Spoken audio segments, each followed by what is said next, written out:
Hello guys, welcome to a new video of Fischer series. Today we look around number 6 of the US Chess Championship of 1961. It's Fischer against Seidman, and in this game we see a beautiful anti-marshal by Fischer, sacrificing his rook, and it's just a beautiful game. I can't wait to show you. Fischer has the white pieces and he starts with e4.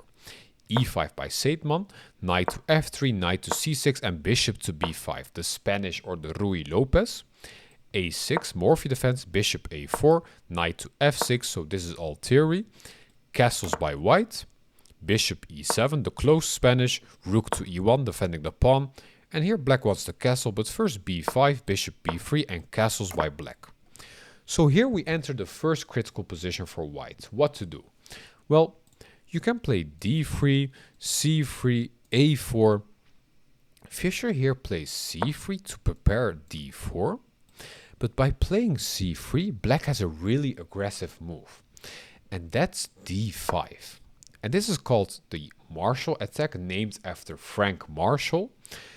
And why is this aggressive? Well, after a pawn takes and knight takes, which is the main move, we actually attack this pawn twice and it's only defended once. After knight takes, and rook takes, white is up a pawn. But just look at white's queen side. The knight is trapped here, the bishop is trapped, and even though black is down a pawn, he will have quicker development with bishop to b7 on a beautiful diagonal looking towards your king.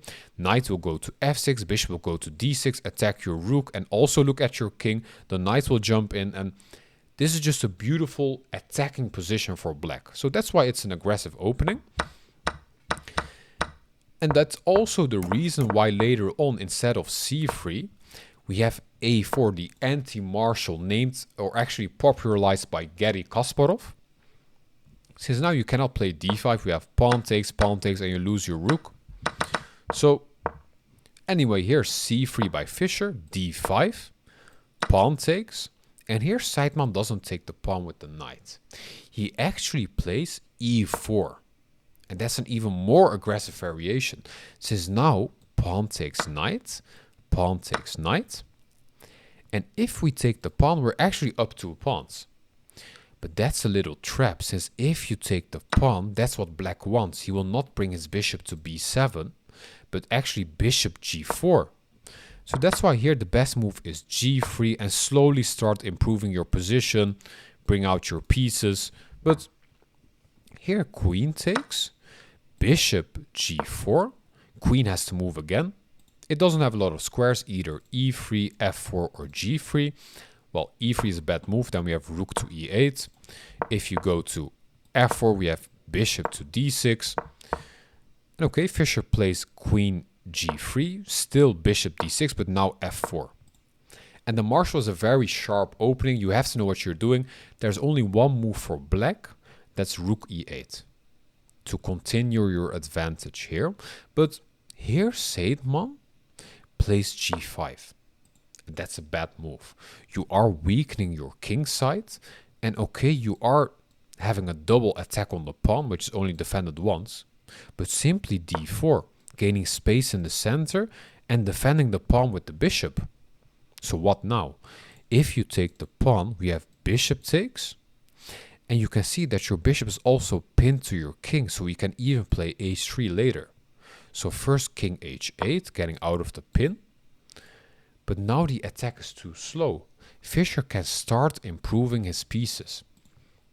And he does so in a beautiful way. Well, he plays rook to e5, giving away his rook. You cannot take the rook, since then we have pawn takes attacking the knight. Knight has to move and we win the bishop and we win 2 pieces for the rook. I actually want to show you this crazy move. And it might not look like a crazy variation after bishop to e3, but then we have rook to g8, knight to d2, pawn takes, bishop takes, and knight to h5, attacking the queen. And here we actually sacrifice the queen. Since now we have bishop e5 check, pawn to f6, bishop takes, knight takes queen, but white's still winning. Because we have bishop to e7 attacking the queen. If you move away the queen, we have bishop takes. You have to give away your rook and we win the knight first. And even if you try to play knight to e2, blocking the rook's connection with the bishop, we have rook takes, and rook takes. Equal material, but this is a better position for white. I just want to show you this crazy variation, but actually we had rook to e5 here. And Seidman cannot take the rook. He plays g takes f4, bishop takes f4, and knight to h5. And he wants to play a little trick here. Since we're attacking the queen, why not just take the bishop? Well, then we take your bishop, and you cannot take the knight simply because of f6. If you move the rook, you're losing the queen. If you move the queen, we will take your rook, and black's better. So that's why here, Fischer plays rook takes h5, giving away the exchange. Says after rook takes h5, bishop takes h5. Black is up in exchange, but we are up 2 pawns. So let's see how the game goes. Bishop takes h5, now knight to d2. Rook goes to e8, going on the open file. Rook to f1. And here Seidman should probably develop his queen, connect the rooks, but he goes in with his rook.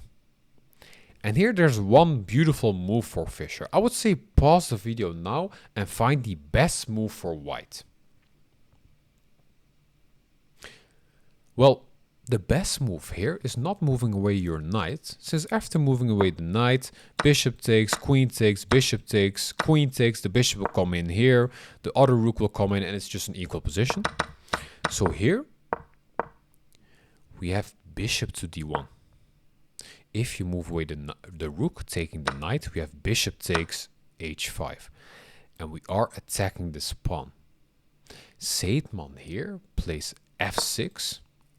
But that's actually not a good move at all, since after f6, Fischer finds this beautiful plan, rook to e1. And the purpose of rook to e1 is not only to get on the open file, but also to prepare rook e8, check, winning the queen.